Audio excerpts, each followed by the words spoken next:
Hello dear students, मैं Savita Sharma from new Catholic mission school और आज हम हमारी हिंदी से व्याकरण का चैप्टर नंबर 3 ले रहे हैं जिसका शीर्षक है शब्द विचार। इससे पहले देखिए हमने पढ़ा भाषा और व्याकरण, फिर दूसरा टॉपिक पढ़ा हमने वर्ण विचार।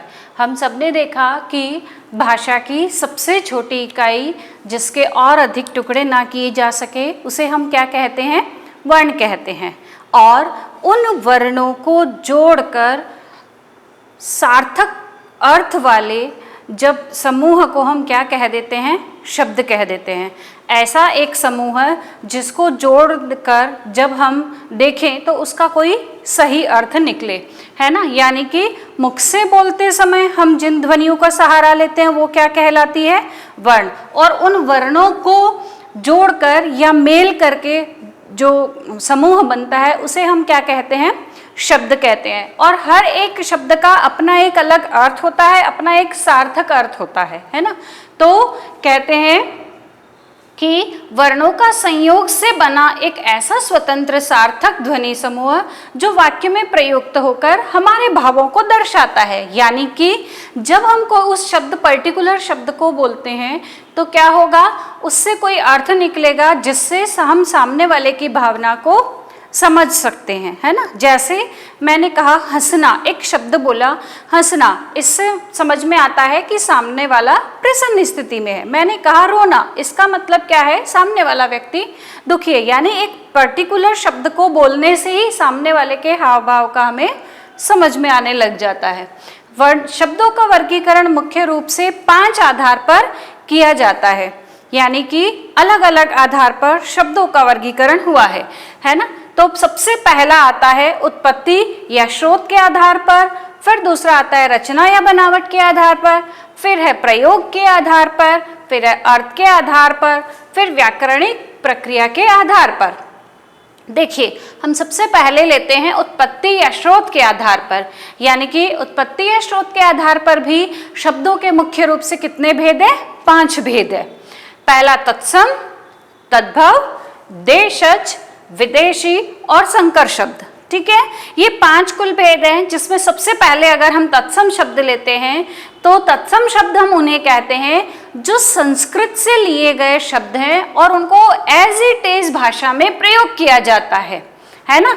मूल रूप से हिंदी भाषा में ही किया जाता है ऐसे संस्कृत के शब्द जिनको हिंदी भाषा में प्रयुक्त किया जाता है ना। जैसे उष्ट्र, उष्ट्र का मतलब होता है ऊंट, लेकिन उसको जब हिंदी की कविता फॉर्म में प्रयोग किया जाएगा तो क्या कर देते हैं? ऐसा का ऐसा एज इट इज उसका प्रयोग किया जाता है। ऐसे ही वायु, वायु मीन्स होता है हवा, और यह क्या है? संस्कृत का शब्द है। तो क्या करते हैं? उसको हम ऐसा का ऐसा हिंदी में भी प्रयोग किया जाता है। ऐसे शब्द क्या कहलाते हैं? तत्सम शब्द कहलाते हैं। फिर आता है तद्भव शब्द, यानी कि संस्कृत के शब्द बदले हुए रूप में हिंदी में प्रयुक्त किया जाता है ना। जैसे वही बात है सूर्य, उसी को परिवर्तित करके क्या कर दिया जाता है? सूरज। वही उष्ट्र, उसी को परिवर्तित करके क्या कर दिया जाता है? ऊंट। वायु, उसी को परिवर्तित करके क्या कर दिया जाता है? हवा। तो यह वे वाले शब्द क्या कहलाते हैं? तद्भव शब्द कहलाते हैं, है ना। इसमें आप कुछ उदाहरण भी दे सकते हैं, जैसे जिव्या है तो जीभ, अंधकार है तो अंधेरा, यानी कि तत्सम और तद्भव। हम देखते हैं भ्राता शब्द जो है हिंदी में नॉर्मली प्रयुक्त किया जाता है, जो संस्कृत का शब्द है, और उसी को हिंदी में परिवर्तित करके क्या कह दिया जाता है? भाई कह दिया जाता है। फिर आता है आपका देशज शब्द। देखिए देशज शब्द क्या होता है? ऐसे शब्द जो परिस्थिति और आवश्यकता के कारण बना लिए जाते हैं। कैसे? यानी हमने अपने हिसाब से देशज शब्द यानी अपने हिसाब से ही कुछ शब्दों का निर्माण कर दिया जाता है। कैसे? जैसे कहते हैं टोली जा रही है। टोली पर्टिकुलर कोई शब्द नहीं है, वास्तविकता में कोई शब्द नहीं है, लेकिन टोली से हम क्या समझते हैं? संतों की टोली जा रही है, यानी कि समूह जा रहा है। उस समूह शब्द को किसमें परिवर्तित कर दिया? टोली में। रोटी, रोटी वास्तविकता में कोई शब्द नहीं है, लेकिन हमने अपनी सुविधा के हिसाब से जैसे जैसे बोलते हैं ना, बोलने की आदत पड़ती गई और अपने आप शब्दों का निर्माण हो गया। जैसे गाड़ी शब्द है, कोई पर्टिकुलर हिंदी का शब्द नहीं, लेकिन फिर भी हम प्रयुक्त कर लेते हैं। कुछ शब्द ऐसे होते हैं विदेशी, यानी कि हिंदी भाषा में प्रयोग किए जाने वाले विदेशी भाषाओं के प्रयोग। कैसे? जैसे अपने मूल रूप में हिंदी में प्रयुक्त कर देते हैं ऐसा का ऐसा। जैसे शर्म है, फारसी शब्द है, लेकिन क्या होता है उसका वास्तविक हिंदी शब्द है लज्जा, लेकिन हम कह देते हैं और अपने आप मुख से निकलता है शर्म, है ना। ऐसे ही शाही है, उम्मीद है, ऐसे कुछ शब्द हैं जो फारसी भाषा के और हम हिंदी में ऐसा का ऐसा प्रयुक्त कर रहे हैं, है ना। और ऐसे ही अंग्रेजी भाषा के कुछ शब्द है, जैसे हम बोलते हैं ड्राइवर। ड्राइवर वास्तव में कोई हिंदी शब्द नहीं है, क्या होता है? चालक शब्द होता है, लेकिन ड्राइवर हम हिंदी में भी अगर प्रयुक्त करते हैं तो कोई दिक्कत नहीं होती और हमें ऐसा कैसा प्रयोग कर देते हैं। टेलीफोन है ना, कंट्रोल है, क्लर्क है। इनके वास्तविक शब्द जो होते हैं वो थोड़े से कठिन होते हैं और ऐसा का ऐसा विदेशी भाषाओं से भी लिए गए, अंग्रेजी से भी लिए गए, हिंदी में ऐसा का ऐसा प्रयुक्त कर लिए जाते हैं, है ना। और ऐसे ही कुछ शब्द होते हैं अरबी भाषा के, मान लीजिए अखबार है। अखबार में हिंदी में वास्तविकता में क्या है? समाचार पत्र, लेकिन अखबार भी बोलते हैं, हम तुरंत समझ लेते हैं। तो बहुत सारे ऐसे शब्द होते हैं जो विदेशी भाषाओं से लेकर के हिंदी में प्रयुक्त किए जाते हैं। फिर आपके आते हैं संकर शब्द। संकर शब्द कौन से होते हैं? दो भाषाओं के मिश्रण से बनते हैं। जैसे टिकट, घर। टिकट एक अंग्रेजी शब्द है और घर क्या है? हिंदी शब्द है, लेकिन दोनों को मिलाकर के क्या कर दिया? टिकट घर कर दिया, तो क्या बन गया? ये संकर शब्द हो गए। ऐसे ही टैंक भेदी, है ना। टैंक विदेशी शब्द है यानी अंग्रेजी का शब्द है और भेदी यानी संस्कृत का शब्द है, और दोनों को मिला करके एक अपने आप में शब्द की रचना कर दी गई। इसी में शब्दों के जो वर्गीकरण का दूसरा रूप आता है रचना और बनावट के आधार पर। देखिए, रचना और बनावट के आधार पर क्या करते हैं? शब्दों के तीन भेद होते हैं, यौगिक, योगरूढ़ और रूढ़। पहला रूढ़ शब्द, फिर यौगिक शब्द, फिर योगरूढ़ शब्द। यानी रूढ़ शब्द में क्या होता है? जिसके और कोई टुकड़े नहीं किए जा सकते, यानी उनको दो भागों में विभाजित नहीं किया जा सकता है। जैसे इस घर शब्द है, अब घर को हम दो भाग में विभाजित करेंगे तो क्या होगा? उसका कोई अर्थ नहीं निकलेगा, घर हो गया, कोई अर्थ है? कोई अर्थ नहीं है, है ना। तो ऐसे शब्द जिनके दो टुकड़े ना किए जा सके, शेर है, बाल है, ऐसे छोटे छोटे शब्द दो या हो या तीन हो, इसकी जगह हम तीन शब्दों का बोलेंगे। कमल, तो क्या हम उसको टुकड़े कर देंगे? तो अगर उसका वर्ण विच्छेद कर देंगे या उसका अलग अलग वर्णों का अलग अलग लिख देंगे तो उसका कोई अर्थ नहीं निकलेगा। तो ये क्या होंगे? रूढ़ शब्द होंगे। और यौगिक शब्द कौन से होते हैं? जो दो सार्थक अर्थ वाले दो शब्दों को जोड़ करके बनाए जाते हैं। जैसे पाठशाला, हमें पता है दोनों शब्दों का अपने आप में अलग अलग है। पाठ यानी पढ़ने की, शाला यानी घर, है ना। दूध वाला, दूध का अपना वास्तविक अर्थ है और दूध बेचने वाला दूध वाला कहलाता है। तो कहते हैं इन दो शब्दों को जोड़कर और जिनके अगर हम खंड करते हैं तो अर्थ निकलेगा, ये क्या कहलाते हैं? यौगिक। और तीसरा आता है योगरूढ़। योगरूढ़ का मतलब क्या होता है? जो शब्द दो या दो से अधिक शब्दों से मिलकर तो बनते हैं, लेकिन उनका अर्थ कुछ विशेष ही निकलता है। कैसे? जैसे मैंने कहा दशानन, दशा यानी 10 है, आनन यानी मुख जिसके, कौन है? रावण, है ना। तो ऐसे ही कहते हैं जिनका अर्थ कुछ अपने आप में ही अलग निकलता हो, ये शब्द क्या कहलाते हैं? योगरूढ़ कहलाते हैं। ठीक है।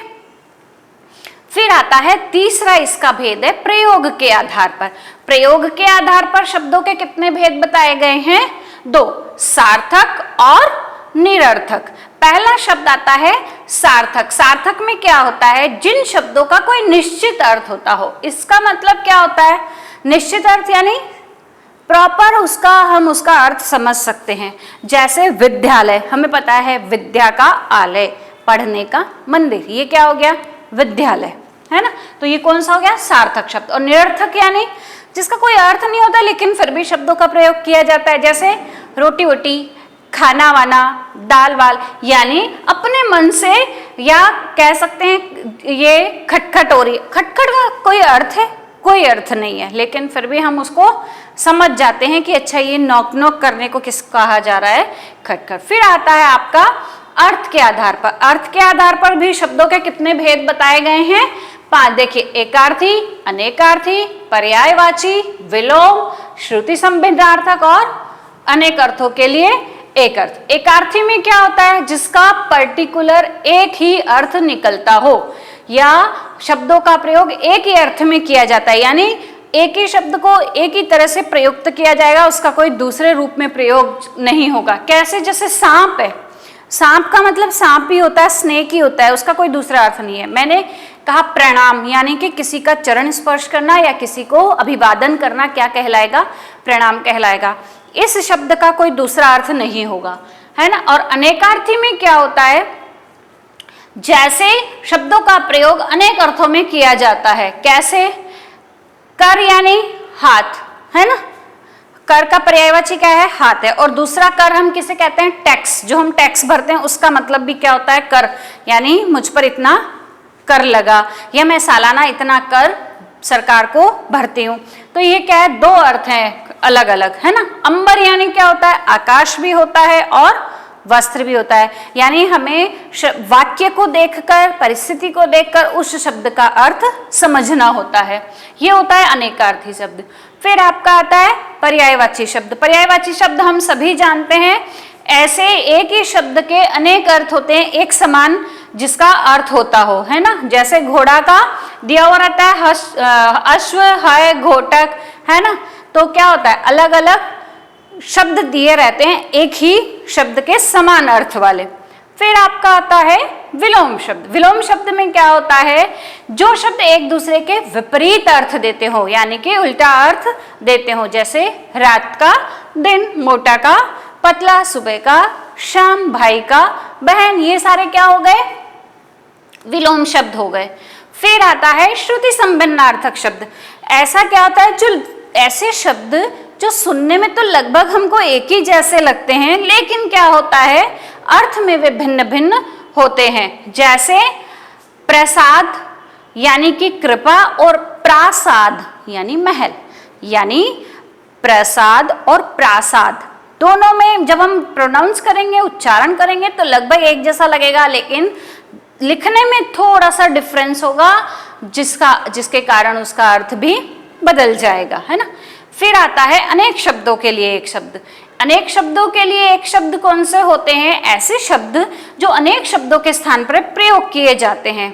जैसे अच्छे कुल में पैदा होने वाला, कुलीन, बहुत कम जानने वाला, अनभिज्ञ, कम बोलने वाला, मितभाषी, यानी पूरे सेंटेंस का एक शॉर्ट में हम एक शब्द लिखते हैं, वो अनेक शब्दों के लिए सिर्फ एक शब्द का प्रयोग जहां हम करते हैं। फिर आता है इसी का 5th भाग आता है व्याकरणिक प्रक्रिया के आधार पर। व्याकरणिक प्रक्रिया के आधार पर शब्दों के कितने भेद बताए गए हैं हमको? 2। पहला विकारी और दूसरा अविकारी। विकारी शब्द कौन से होते हैं? लिंग, वचन, कारक आदि के कारण जिनमें परिवर्तन आ जाता है, वे विकारी शब्द कहलाते हैं। कैसे? जैसे अगर हम कोई भी संज्ञा शब्द लेते हैं, यानी कि बालक लेते हैं, है ना, तो यहां पर क्या आता है? अगर बहुत सारे होंगे तो हम क्या लेंगे? बालकों, बालिका, अगर लड़कियां होती हैं तो, और बहुत सारी लड़कियां होंगी तो बालिकाएं, बालिकाओं। तो क्या होता है? परिस्थिति के अनुसार परिवर्तन हो जाता है। वे शब्द क्या कहलाते हैं? विकारी शब्द कहलाते हैं। और अविकारी शब्द कौन से होते हैं? वे लिंग, वचन, कारक आदि के कारण जिन शब्दों में विकार उत्पन्न नहीं होता है, वे अविकारी शब्द कहलाते हैं। जैसे क्रिया विशेषण, संबंध बोधक, समुच्चय बोधक, विस्मय आदि बोधक, ये सारे क्या है? अविकारी शब्द है। कैसे? जैसे मान लीजिए अपने को दिया कल है या कम है, मुझे लिखने के लिए कम समय मिला, ठीक है ना।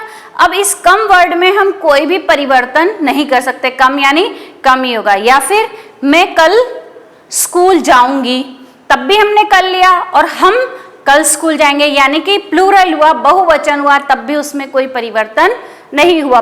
कम वर्ड जो है वो सेम एज इट इज ही रहा। या के साथ मैं अपने मित्रों के साथ खेलने जाऊंगी, तो क्या है? के साथ। या मैं अपने मित्र के साथ, यानी सिंगुलर हो या प्लूरल हो, कोई भी हो, या मैं कल अपने मित्र के साथ खेलने जाऊंगी, यानी इसमें परिस्थिति के अनुसार कोई बदलाव नहीं होता है, सेम एज इट इज रहते हैं। ऐसे ही समुच्चय बोधक शब्द रहते हैं किंतु, अथवा, है ना, तो इनमें भी कोई परिवर्तन नहीं होता है। मैंने अपना कार्य पूरा नहीं किया क्योंकि मुझे समय नहीं मिला। हमने अपना कार्य पूरा नहीं किया क्योंकि हमें समय नहीं मिला, यानी क्योंकि पर्टिकुलर शब्द में कोई परिवर्तन नहीं होता है। ऐसे ही विस्मय आदि बोधक शब्द होते हैं। विस्मय आदि बोधक शब्दों में भी क्या होता है, कोई बदलाव नहीं होता है। जैसे हाय रे बेचारा बीमार हो गया, है ना, ये क्या है, ऐसा का ऐसा रहेगा, वाह कितना सुंदर चित्र बनाया। तो ये विस्मय आदि बोधक शब्द भी क्या रहते हैं, सेम एज रहते हैं, इनमें कोई परिवर्तन नहीं आता है। इस तरह से हमने शब्दों के विभिन्न जो है वो रूप पढ़े, उनके आधार पढ़े, वर्गीकरण के आधार पढ़े। तो देखते हैं हम अलग अलग भागों में विभाजित किया गया है, हर आधार पर भी अलग अलग शब्दों के भेद हैं। तो इन शब्दों के भेद को आप पढ़ेंगे, अपने बुक में चैप्टर की रीडिंग करें और अभ्यास प्रश्नों को कीजिए, जिनमें उत्तर जो है प्रॉपर तरीके से आप लिखेंगे, आपको तुरंत समझ में आएगा। फिर हम अगले नए टॉपिक के साथ हमारी अगली नई क्लास में मिलेंगे। तब तक के लिए थैंक यू।